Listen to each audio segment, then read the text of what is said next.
Ça, c'est le matériel du frame. Ouais. Réparer ça. Ouais. C'est tellement beau. Il y a de l'ouvrage. Tu sais, c'est tellement... la patine, là, le brillant de cette matière-là, c'est beau.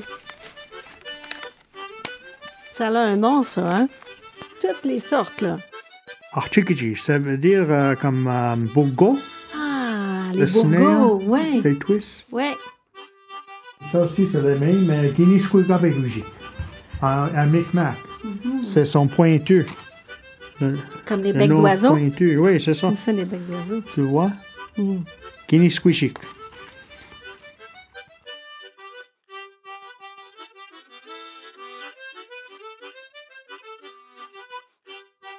Culture Trad Québec, le balado du Conseil québécois du patrimoine vivant. Faites connaissance avec des porteurs de traditions, découvrez leur motivation, leur détermination, leur talent. Alors que nos milieux de vie sont garnis d'objets industrialisés impersonnels, des artisans perpétuent des savoir-faire anciens et confectionnent des biens de leurs mains, employant des matières naturelles issues du territoire. Regarde, dans le soleil, dans la lumière, Ouais. on a notre étoile Micmac. Oh! De toutes des races au monde.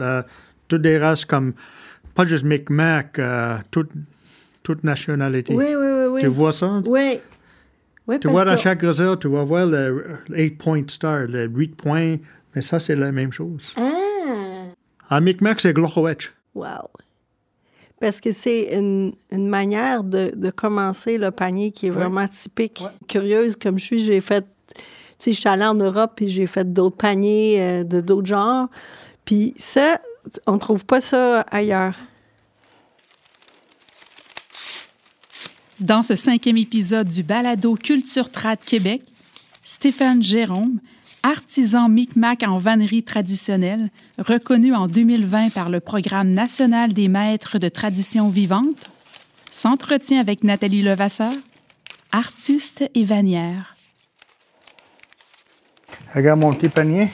Ben oui, c'est Tu vraiment veux ça? cool, là, oui. Et il était dur. C'est Ben plus oui, dur à hein? faire. Ben oui, certain parce que c'est petit.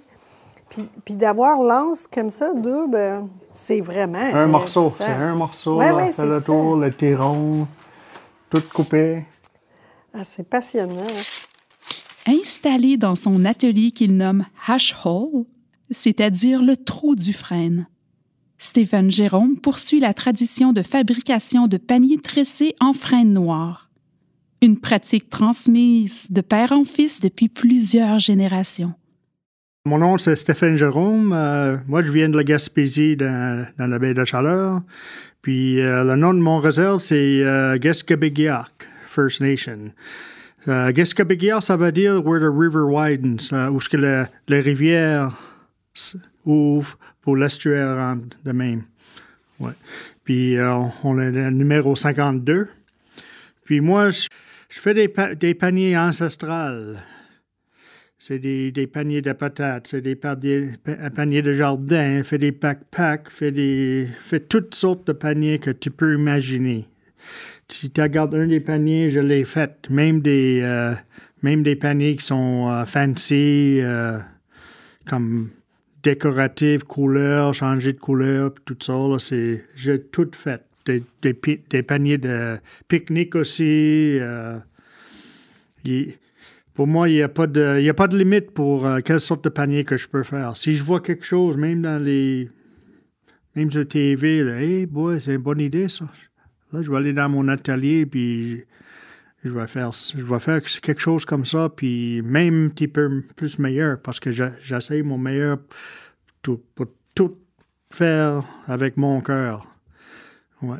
Puis des fois, ma femme, Heather Kondo, elle me demande, c'est quoi tu vas faire aujourd'hui? Parce qu'il y a des journées que je ne sais même pas ce que je vais faire. Mais quand tu commences avec un morceau de frein noir, Je dis à ma femme, ah, je sais pas, aussitôt j'ouvre le frein avec mon hache, puis coupe ça en deux, puis je regarde la qualité. Là, je peux savoir c'est quel panier que ça va être. Regarde-moi faire.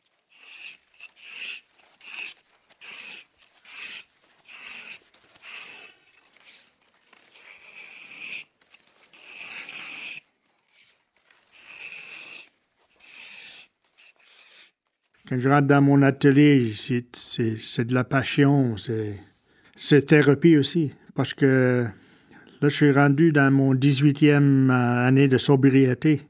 Puis c'est la thérapie pour moi. Ils m'ont dit, quand j'étais dans un détox, ils m'ont dit, trouve un passe-temps. Mais j'avais tout le temps un passe-temps. Mais j'ai tout le temps utilisé l'argent pour acheter de la drogue ou la boisson ou toutes sortes d'autres choses mauvaises. Des fois, je dis à ma femme, bon, il faut que je travaille sur mon sobriété. Parce que des fois, je pense à des affaires négatives. Mais quand je commence à travailler sur mes paniers, là, c'est épouvantable que toutes des pensées mauvaises sont parties. Puis 10 heures, 12 heures plus tard, je suis là, puis je suis content, puis je regarde mon panier, puis là, je suis sobre à cause de ça. Ouais, c'est thérapie. Dans mon domaine comme vannerie, là, ça fait plus que 40 ans.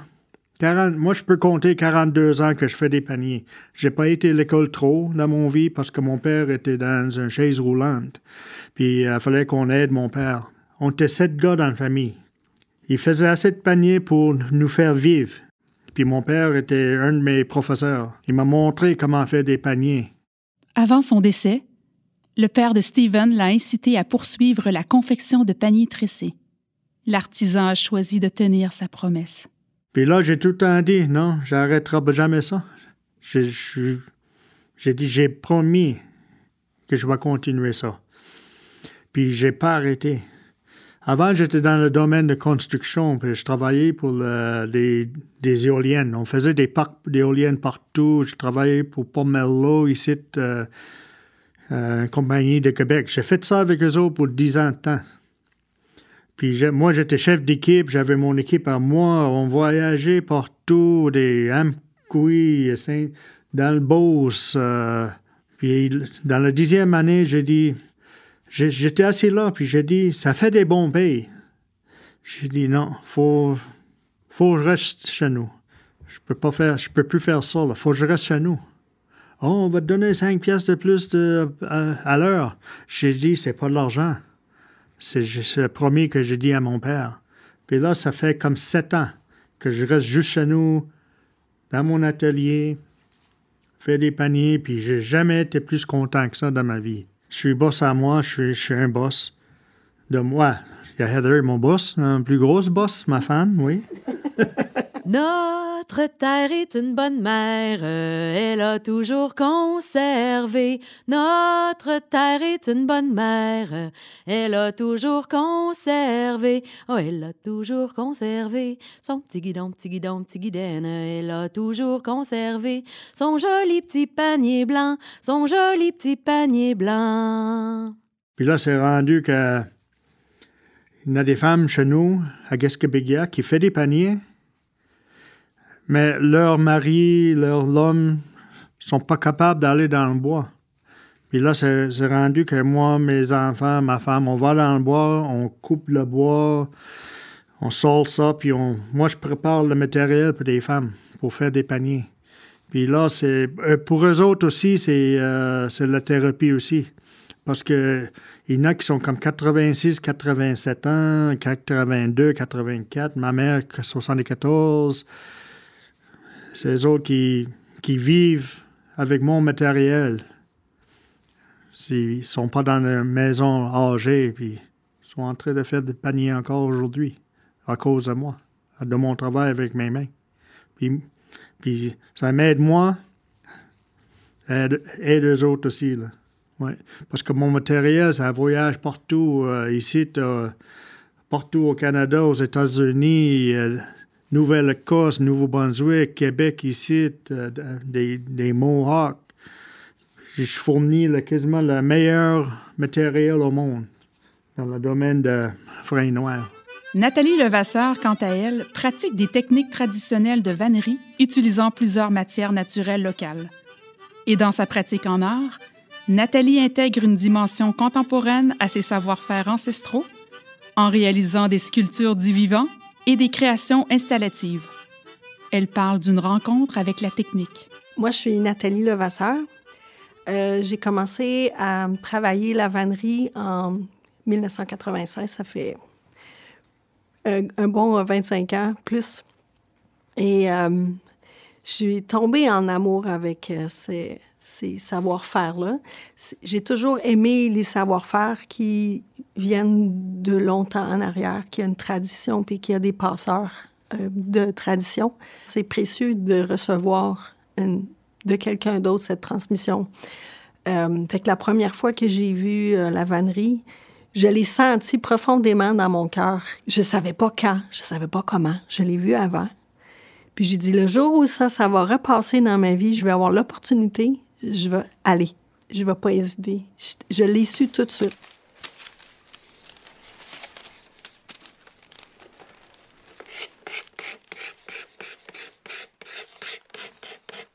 La première personne qui m'a partagé la passion, c'est Ancred Dean, c'est une Anglaise d'Angleterre. Donc, j'ai appris la vannerie en anglais. Elle vit en Ontario. Puis, en fait, c'est une tisserande, c'est pas vraiment une vannière. Mais elle pratique la vannerie parce que tous ces métiers-là, c'est connecté. La vannerie, c'est l'ancêtre de tellement d'autres métiers. C'est vraiment ancien. Ça a des milliers d'années. Là. Ça aussi, ça me touche beaucoup parce que c'est connecté avec la survivance de l'humanité. C'est comme, moi, je suis un grain de sable dans l'univers. Ce que je me suis rendu compte, c'est que cette passion-là, qui était entrée dans ma vie, il y a comme un côté illimité à ça. Autant du côté technique que du côté des matières. Fait que c'est comme un jardin illimité d'exploration. En 2017, Heather Kondo, la femme de Stephen Jerome, réalise le court-métrage documentaire My Father's Tools grâce au Wapikoni Mobile. Le film a voyagé, notamment au festival Sundance. Dans le film, en silence, l'artisan part de l'arbre en forêt jusqu'au panier tressé dans l'atelier. Ça m'a pris 8 heures pour faire un petit panier. Toute la journée. Compter, aller dans le bois, loin, trouver l'arbre. La technique spéciale pour ça, là. C'est pas juste n'importe qui peut faire ça, là. Si l'arbre est pourri, je peux savoir juste par l'odeur. Ça sent un champignon. Quand ça sent bon, comme du vin rouge, puis là, c'est de bonne qualité. Puis là je regarde dans la branche. S'il n'y a pas trop de nœuds, il n'y a pas de l'écorce plumée sur des branches, puis tout ça, là. Parce que s'il y a un problème en haut, ça veut dire que c'est le plus gros problème en bas. Même avant de tout couper ça, il faut passer des examens comme 10 à 15 visuels, puis l'odeur, avant de couper l'arbre. Je rentre ça dans mon atelier pour travailler, ça peut faire mauvais, les deux bords comme ça, puis scraper le bois. C'est comme un diamant, fin comme un diamant. Quand tu coupes un diamant, une roche, là, si tu coupes ça de mauvaise manière, et ça scrape. Faut connaître le bois, c'est où ça va suivre les grains, toute longueur de l'arbre. Les arbres sont comme 6 pieds, 7 pieds de long.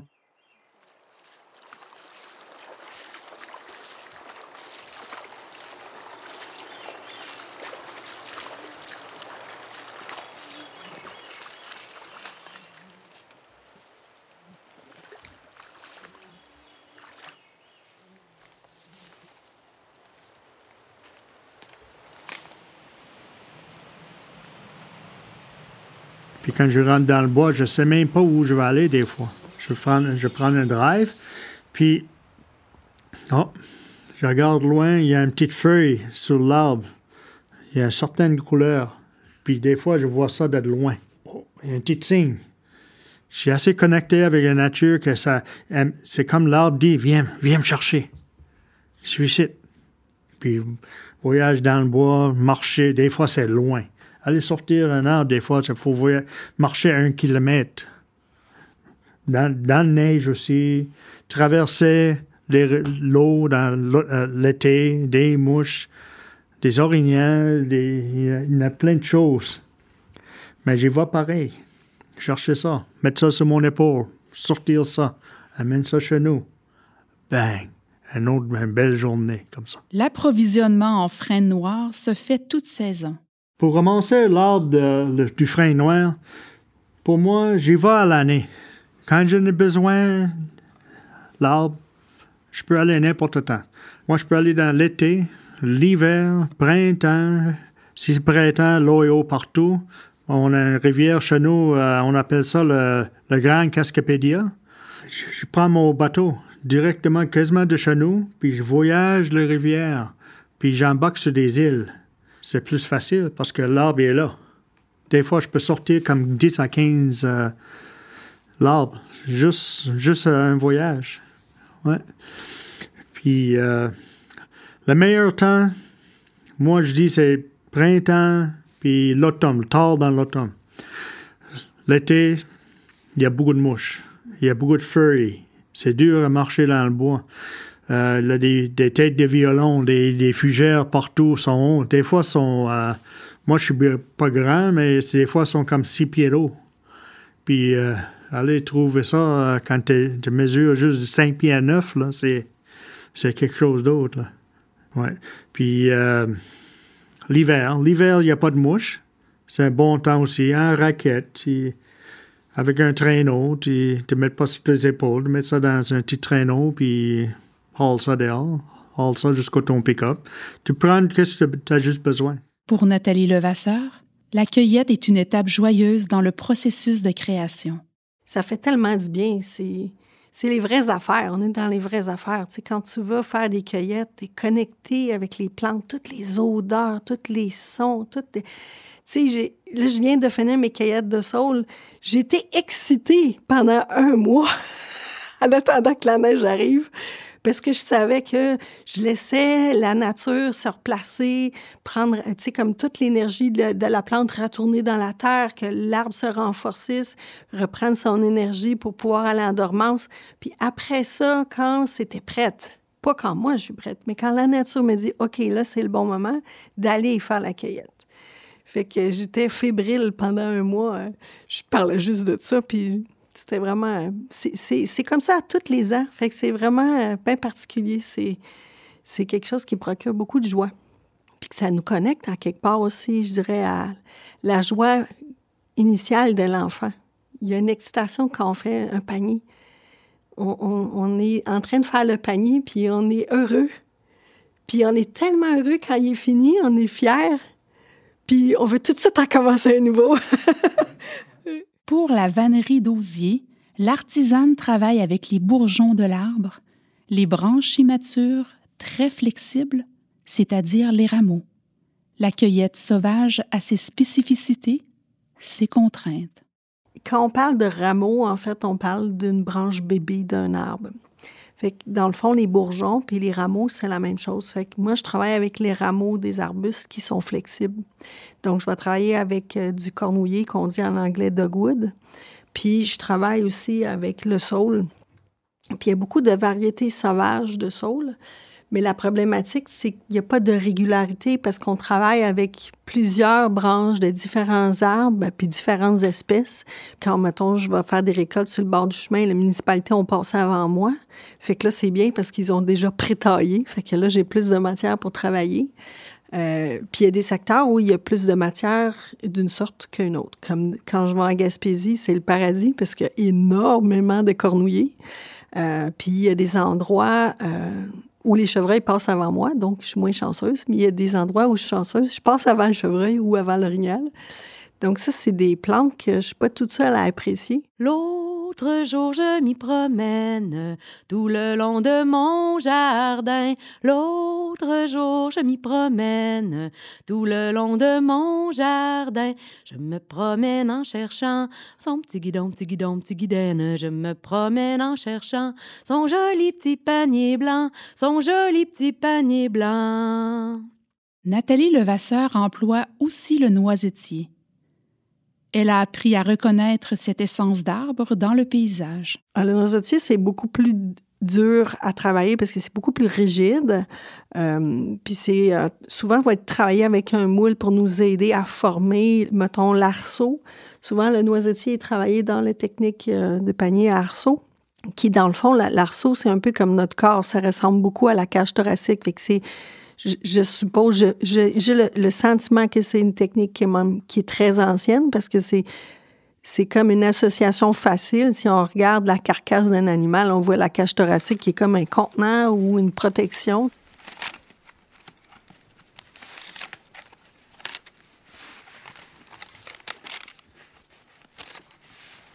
Quand l'artisan enseigne et fournit la matière aux apprenants, les besoins d'approvisionnement grandissent. Là, est venu de commencer à cultiver le saule. Fait que avec des boutures, j'ai commencé à faire des plants mères. Ça a vraiment commencé dès le début. Puis là, quand tu fais des récoltes à chaque année, tu fais d'autres boutures, puis tu fais des bébés. Puis là, ça devient une belle passion de faire une pouponnière de saule. Puis des élèves, ils voulaient des fois aussi avoir leur plan chez eux. Fait que souvent, les vanniers-vannières qui travaillent le saule, ils deviennent producteurs de leur osier. Fait que quand on dit osier, dans le fond, c'est quand on cultive le saule, on va rabattre au sol à chaque année. On attend que les feuilles soient toutes tombées au sol. Puis si les feuilles ne sont pas tombées avant la neige, c'est le moment où on va décider qu'on fait la taille au sol. On rabat tout ça au sol. Puis là, cette année, ça a été une année exceptionnelle. Il a fallu que je déneige de 15 cm pour faire mes récoltes. Puis là, c'est correct pour tout l'hiver, ça va dormir. Puis, je vais avoir des nouvelles tiges qui vont repousser. Fait que ces tiges-là qui poussent, qui deviennent des grands fouettes. Ça, ici, j'ai des longueurs pas très longues. J'ai du 120 cm, peut-être du 110 cm. Des fois, ça peut venir 2,5 mètres. Fait que cet osier-là, quand je le récolte, je le garde pendant l'hiver, je tresse avec, je rentre, je travaille, je ressors mon osier pour qu'il reste frais puis vivant avec la sève dedans. Mais rendu au printemps, il faut que je gère l'abondance. Fait que là, certaines fois, comme quand je vais avoir moins d'activité ou moins de production ou moins de besoin de certaines grosseurs de tiges, comme là, mes plantations mères commencent à être âgées, j'ai beaucoup de tiges de 2 mètres. Mais faire des paniers avec des tiges de 2 mètres, c'est pas possible. Là. C'est comme on tombe dans la super grosse ouvrage pour faire des nacelles de ballons gonflables, mais pas nécessairement des petits paniers. Là, je vais le faire sécher, je vais faire des structures vivantes, je vais faire des clôtures vivantes, je vais faire différents autres ouvrages, tu sais. Fait que oui, je peux faire aussi des anses, beaucoup d'anses. Fait que toutes mes structures sont faites avec ces tiges-là qui sont plus grosses. Fait que j'ai différentes variétés. Alors là, j'ai une plantation d'à peu près 250 arbres, puis différentes variétés. J'ai entre 20 et 25 variétés. Fait que les variétés, c'est les couleurs. Fait que j'ai du rouge, j'ai des saules qui viennent bleuter. Puis là, c'est pareil comme le frêne. Tout dépendant de la partie, du moment de cueillette, comment ça va vivre dans le temps, quand est-ce que le panier a été fait, la couleur va pas être la même, va sécher, va changer, comme ce panier-là, ici, là, mon plateau, ma corbeille, là, tu sais, il y avait des sections qui étaient toutes vertes comme ça. Puis ça, c'est mon Daphnoides purpurea. Fait qu'il change de couleur, il devient comme ça. Ici, c'était vert avant. Fait que quand ça change de couleur, je ne sais pas tout le temps, parce que ça dépend quand est-ce que je l'ai fait. Votre panier serait-il à vendre pour de l'or ou de l'argent? Votre panier serait-il à vendre pour de l'or ou de l'argent? Pour de l'or ou de l'argent? Votre tigidon, tigidène, pour de l'or ou de l'argent? Votre joli petit panier blanc, votre joli petit panier blanc. Hormis les mains, la vannerie requiert peu d'outils, parfois des moules pour guider la confection. Un outil coupant vient toujours compléter l'équipement de base. Stephen Jérôme a hérité d'un petit couteau croche de son père. Mon favori, c'est ça, celui-là, c'est le lame croche. Ça, c'était donné à moi, c'est à peu près 150 d'années, 125 d'années. Là. C'est passé entre génération et génération. Puis là, c'est moi qui l'ai. Là. Puis la prochaine, j'espère qu'il y a une prochaine personne qui va faire des paniers aussi, mais ça garde mal. C'est fait pour mettre ça quelque chose puis couper. Chaque morceau, c'est tout est coupé là. Tu vois? Tu vois? Hein? Regarde, ça commence à nettoyer le bois. Puis c'est pas trop aiguisé. C'est juste parfait que ça coupe juste assez. Splitter aussi en deux, c'est ça. vraiment quelque chose, tu sais, comme, pas la machine, hein? J'ai juste les mains. Tu sais, comme l'équilibre de ça, c'est difficile de montrer ça. Parce que c'est tellement un truc de senti. Quand ça divise en deux, il faut... C'est égal les deux côtés de même, pas plus qu'un. Parce que là, ça va couper. Il faut égal faire... Puis quand il y a un côté qui est plus épais, là, faut que tu saches comment rétablir l'équilibre. Parce que je fais des éclisses aussi avec les brins de saule. Oui. Tu sais, je vais, avec un opinel, je vais le fendre. Un petit couteau. Ben, avec un opinel, je vais faire 2. Puis c'est juste le balancement du couteau qui va faire l'équilibre. Mais j'ai un autre outil qui est plus européen, que j'ai reproduit avec de l'érable que je l'ai fait à la main. Okay. Puis c'est comme un 3 pointes. Puis là, tu fais... tu rentres ça, puis... en fait, c'est comme... Je vais faire la première entaille qui n'est pas complètement au centre, qui va être un peu plus décalée, comme à gauche du centre. Puis après ça, du côté droite, là, je vais couper en 2. Fait que là, j'ai 3 sections.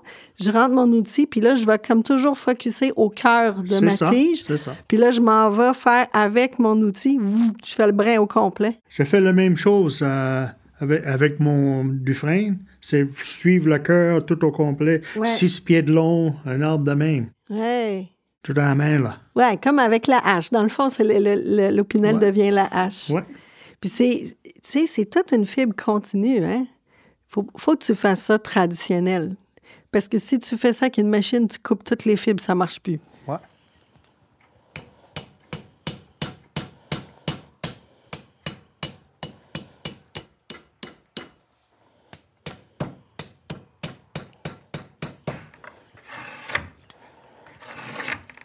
Lorsqu'il prépare son matériau, l'artisan de Guescapégag sépare les languettes de frêne avec ses mains en suivant les cernes de croissance de l'arbre.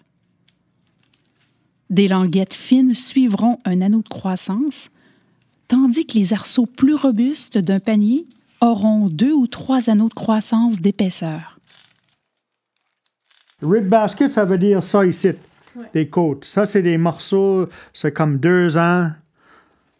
Ça prend 2 ans l'extérieur de l'arbre. 2 épaisseurs. 2 épaisseurs. 2 années. épaisseurs, c'est ça, OK. Des fois, c'est 3 ans. Ça dépend quelle sorte de panier que je vais faire. OK. Fait que dans le fond, tu ne vas pas décoller l'année de croissance, tu vas décoller un morceau de 3 ans. 3 ans, c'est ça. Hein? Puis tout à la main. Je pensais que c'était des branches.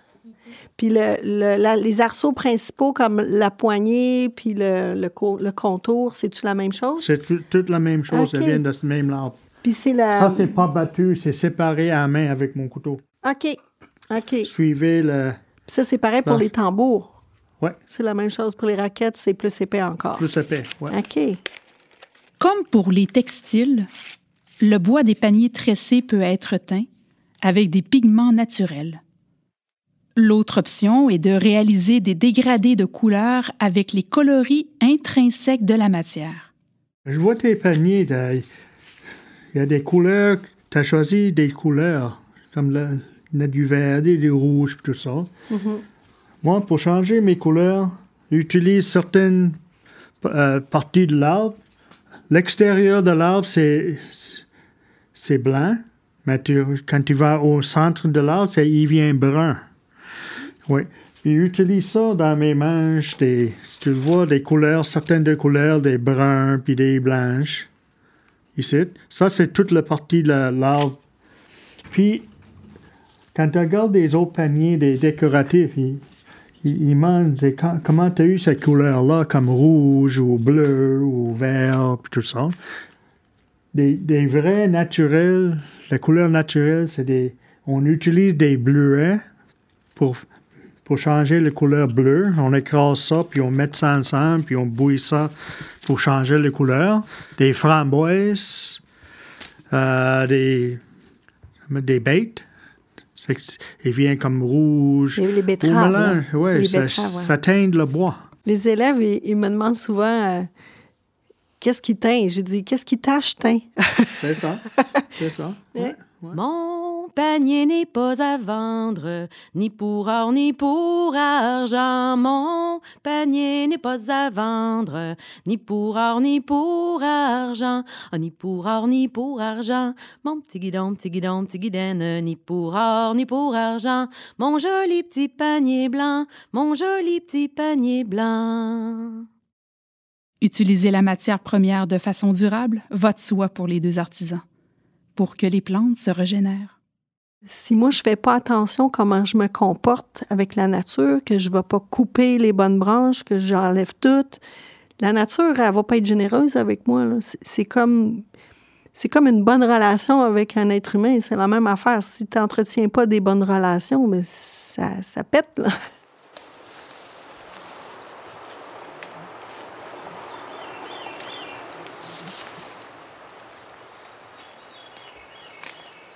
Si moi, je coupe le bois, puis je fais une plantation en même temps. Quand je coupe un arbre, il y a plein de graines en haut, des cocottes en haut. Quand je tombe l'arbre, toutes les cocottes sortent, bang! Puis je repousse des autres arbres. Puis je coupe pas des arbres dans la même place. Voyage des fois, parce qu'il y en a juste un arbre dans 50 arbres qui sont bons.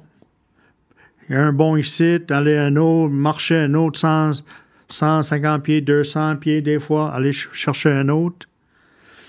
Puis je dis à ma fille, Ashlyn Jérôme, elle aussi fait des paniers. Elle a juste 15 ans, puis elle fait des paniers. Moi, je mets de la tabac. Après que je coupe un arbre, je fais une offre avec du tabac. Mettre ça sous la chose, puis je dis merci. Puis moi aussi, en même temps, dans ma tête, je parle avec l'arbre. Je dis, ah, toi, t'as bien poussé, t'es bien droite, t'as pas beaucoup de nœuds. Toi, tu vas aider beaucoup de monde. Tu vas aider du monde qui vont travailler dans les jardins. Tu vas voyager le monde. Du monde va te regarder. Faites comme un panier. Tout ça, là. C'est ça que je pense, là, quand je vais dans le bois. Allez choisir le... C'est comme il dit, choisis-moi. Je veux voyager le monde.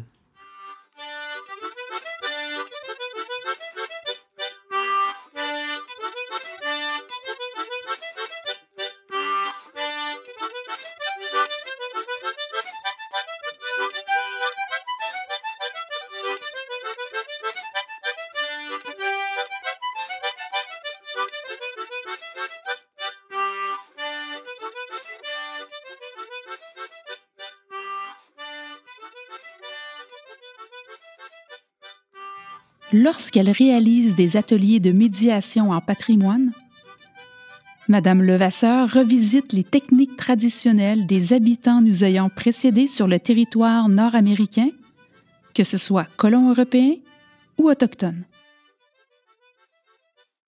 Si tu recules dans le temps, les gens ont toujours voyagé, ont toujours bougé. Les gens font des techniques similaires et se sont pas nécessairement montré ces techniques-là, mais partout sur la planète, tout le monde pratique la vannerie. Ça, c'est ahurissant. Que les gens fassent la même technique, là, tu essaies de dire qui a montré à qui, tu sais, un peu comme l'œuf puis la poule, c'est quoi qui est avant? On n'aura pas la réponse. Mais c'est fascinant de voir tout ce chemin-là qu'une tradition peut faire dans des milliers d'années. Fait que, tu sais, c'est préhistorique, puis ça va aller jusqu'à nous. Fait que ça, c'est vraiment fascinant. Puis c'est ancré sur le territoire avec une faune locale. Fait que tout ce que j'ai appris jusqu'à maintenant, qui est beaucoup plus ancré sur mon territoire ici, de la tortue, bien, je change de pays, puis c'est un autre savoir-faire parce que c'est d'autres plantes. Puis moi, quand j'étais jeune, ça fait longtemps que j'entends des histoires-là de toute mon famille, grand-mère, arrière-grand-père, puis tout ça, là. Parce qu'il y a beaucoup de monde qui me dit, c'est qui t'a montré comment vous savez comment faire des paniers? Des vieux temps, là. Puis moi, mon réponse est tout le temps, quand tu regardes les oiseaux, fait des nids, ils tressent des feuilles ensemble, des morceaux de branches, ils font des nids, des souris, des comment t'appelles ça, des beavers? Les castors, oui. Castors. Mais oui. Les autres, ils tressent tous des morceaux de bois pour faire un barrage avec de la vase, tout tressé, le bois est tout tout fait comme ça, là. On a tout appris ça des animaux, la nature. Ils vont tout le temps, va dans le bois, tu vas apprendre des affaires des animaux. Mais ça, c'est tout le temps mon réponse. Les araignées aussi, hein? Les araignées, tout. Oui, c'était là avant. Ils savaient tout ça avant. Ouais. Puis quand on voit les nids d'orioles, est-ce que tu as déjà vu les nids d'orioles? Ça fait comme un genre de rond, puis le trou, il est en dessous. C'est vraiment des formes. C'est solide. Les formes, ils sont bien tressées. Quand c'est bien tressé, c'est solide. Ouais, le nid est solide. Même du gars, l'aigle, lui, il est en haut, loin en haut. Il vente plus en haut, les branches sont comme, comme ça. Puis le nid reste là à l'année après l'année. Peut-être des morceaux de branches tombent des fois, mais à chaque année, le nid est encore là. Même c'est un gros hurricane qui passe, c'est encore là. C'est la manière que c'est tressé. Ça reste solide de même. Puis ils savent. Les oiseaux savent. Hein? Faut mettre ça solide parce qu'ils veulent vanter cette année. Ils savent. Ouais, ils savent tout. Quand je donne cette sorte de choses, je le donne toujours en chantant. Quand je donne cette sorte de choses, je le donne toujours en chantant. Je le donne toujours en chantant. Mon petit guidon, petit guidon, petit guidaine, je le donne toujours en chantant. Mon joli petit panier blanc, mon joli petit panier blanc. Transmettre les savoir-faire à qui demeure une priorité. Être un passeur. Garder la pratique vivante. Moi, quand j'étais jeune, là, puis avant, il y avait beaucoup de monde qui faisait des paniers sur notre réserve à Escabéguiac. Je peux aller marcher n'importe où. Dans chaque rue, il y avait une famille qui faisait des paniers. Il y a un shop à bois, juste, il tapait le bois, t'écoutais ça. Il tape le bois, allez regarder ça. 5-6 places, je peux arrêter. Il y en a qui faisaient des raquettes. Il y en a qui faisaient des paniers pour ramasser des patates pour les États-Unis. Il y en a qui faisaient des paniers décoratifs. Nous autres, on faisait des paniers avec les côtes d'utilité, avec des manches super solides. À cette heure, tu peux même pas aller marcher à nulle part. C'est fini. Il n'y a plus de personne qui fait ça. Là. Je dis ça à mes enfants. Je dis, avant, c'était plein. Mais là, à cette heure, tu peux même aller en char puis aller voyager dans chaque réserve. Il n'y a personne qui fait ça. Là. Il n'y a pas des shops à bois pour du monde qui fait ça. Là c'est rendu extinct quasiment. Moi, dans 20 ans, là, je ne veux pas regarder ça. Même des vieux vont être partis de mon âge, ils vont être tous partis. Mais c'est qui va prendre le relève dans chaque famille? Il n'y en a pas. C'est pourquoi j'essaie mon meilleur pour donner des cours partout. Je voyage dans chaque réserve. Je donne des ateliers, j'amène le bois, j'amène tout l'équipement, des couteaux, tout ça. Puis là, ça commence à marcher, là. Il y en a des réserves qui ont commencé aller dans le bois. Aller choisir l'arbre, c'est la plus importante chose à faire. La qualité. Comment choisir la qualité.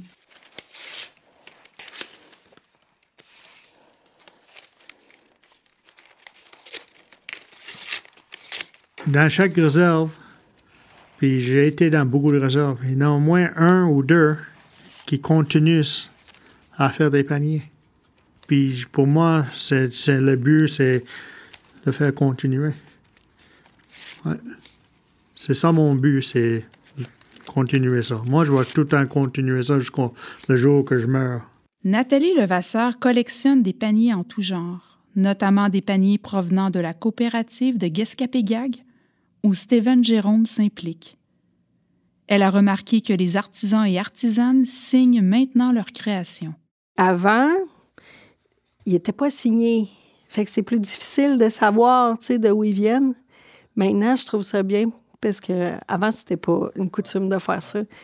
Puis là, c'est comme, moi, ça, comme je le sens, c'est comme s'il y a une conscience de préserver ça, puis il y a comme une identité qui se grave, tu sais, avec cette signature-là qui dit d'où ça vient, tu sais, puis qui l'a fait. Avant, quand mon arrière-grand-père était vivant, lui, il restait sur 132, mais chemin principal. Il avait un shop là. À chaque fois, il était fini à faire un panier, il allait sur 132, puis il était là. Il mesurait comme 6 pieds 4. Il était quand chaque char qui passait. Avec le panier dans Avec les airs. le panier, puis le monde qui arrêtait là. Oh, ils vendent ça. Bon, faire un autre. Mais avant, on ne signait pas ça. Nous autres, on travaillait avant. On fournissait du monde qui ramassait des patates aux États-Unis dans le bout de Maine. On faisait des paniers solides, super solides, rigides. Puis on envoyait ça, des camions. Parce qu'avant, on était comme 6-7 qu'on faisait des paniers ensemble. Toute la famille, mes frères, mon oncle. On travaillait tout. On ne faisait pas des signatures parce qu'avant, c'était pour travailler. On n'a jamais pensé que du monde va prendre ça pour décoratif après. Oui.